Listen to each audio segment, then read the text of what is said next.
Welcome back. The government's mistaken deportation of a Maryland father to El Salvador has drawn new outrage from Baltimore's mayor and some members of the Maryland congressional delegation for what they see as sloppy immigration enforcement.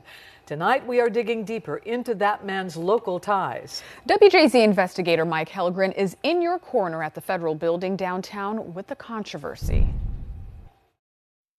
29-year-old Kilmar Abrego Garcia had just left his job as a sheet metal worker in Baltimore City and picked up his 5-year-old son from his grandmother's home before his arrest in Beltsville 3 weeks ago.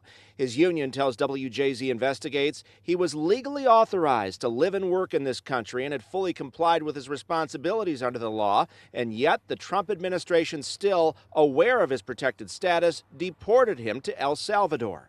Under oath, Homeland Security official Robert Cerna declared in court documents this was an administrative error. This was an oversight. We know when you just look at a person based on their looks and think that that person is less than, that's how you end up with slavery. That's how you end up with the Holocaust. And they're going down a very, very dangerous road, a road that we should not be talking about going down in 2025. Abrego Garcia was flown to a notorious prison in El Salvador, and his wife, who recognized him in photos she saw on the news, fears for his life. When I saw it, I immediately broke down because I knew it was him. I was very scared because I've seen news of that prison, and I knew they take criminals there. And my husband's not a criminal. Abrego Garcia first came to Maryland as a teenager to live with his brother. In 2019, he was arrested at a Home Depot in Hyattsville, authorities alleging, based on an informant, he was a member of MS-13.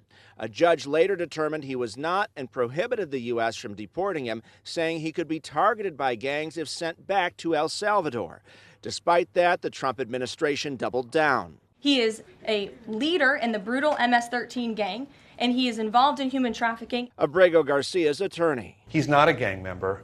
The allegations against him are based on whispers and shadows. This guy who lives in my state. Democratic lawmakers condemned the mistaken deportation. He was afraid of gangs in El Salvador, and yet that was precisely where they sent him. This shows the complete disregard of the Trump administration to any kind of due process. But at a telephone town hall, Republican Andy Harris backed the Trump administration's decision and criticized media coverage of the case. To classify them not as a gang member, as a Maryland illegal alien gang member, but as a Maryland father is just an attempt to whitewash, the need to deport criminal illegal aliens. The Trump administration says there's nothing they can do to force El Salvador to return him. A judge will hear arguments in this case in a Greenbelt courtroom on Friday.